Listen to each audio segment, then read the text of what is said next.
Hi children, fifth class పిల్లలందరికీ కూడా very good morning నాన్న. మనము మన లాస్ట్ క్లాస్లో టిక్ ద రైట్ ఆన్సర్స్ చూసాం కదా పిల్లలు. సో ఈ రోజు మనము 1-2 క్వశ్చన్స్ నేర్చుకుందాం రండి నాన్న. Answer the following questions. So why did Raizal decided to leave the village? Raizal ఎందుకు డిసైడ్ అయ్యాడు విలేజ్ ని వదిలిపెట్టి వెళ్ళిపోవాలి అని?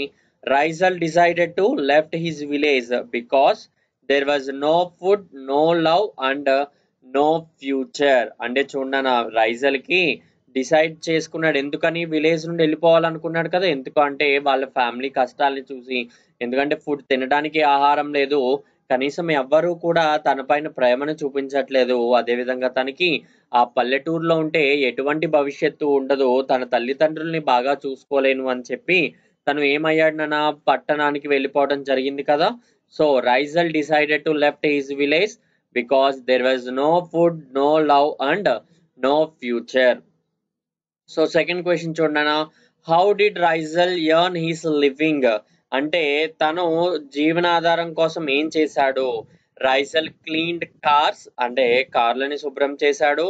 ఫ్లోర్స్ ఆఫ్ షాప్స్ అంటే షాప్స్ ముందు ఫ్లోర్స్ ని క్లీన్ చేశాడు. And served at food stalls అంటే ఫుడ్ స్టాల్స్ లో అందరికీ కూడా సర్వ్ చేశాడు.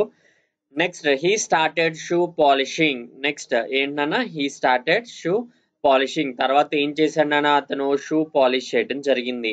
సో చూడండి, how did Raizal earn his living? So తను జీవనాధారం కోసం ఏం చేశాడన్నా, రైజల్ క్లీన్డ్ కార్స్. ఏం చేశాడన్నా, కార్స్ ని క్లీన్ చేయడం జరిగింది. అండ్ ఫ్లోర్స్ ఆఫ్ షాప్స్ అంటే షాప్స్ యొక్క ఫ్లోర్స్ ని క్లీన్ చేశాడు. And served at food stalls అందరికి కూడా ఫుడ్ ని ఏం చేశాడన్నా, సర్వ్ చేశాడు. Next he started shoe polishing. ఏం చేశాడన్నా, వెంటనే తను షూ పాలిష్ చేయడం జరిగింది. సో చూడన్నా, ఈ 2 క్వశ్చన్స్ కూడా మీరు నీట్ గా చదువుతారు అని అనుకుంటున్నాను. అదేవిధంగా నోట్స్ లో విత్ నీట్ హ్యాండ్ రైటింగ్ తోటి రాయాలి.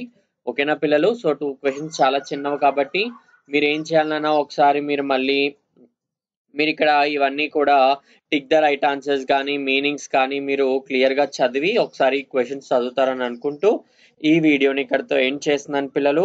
Thank you.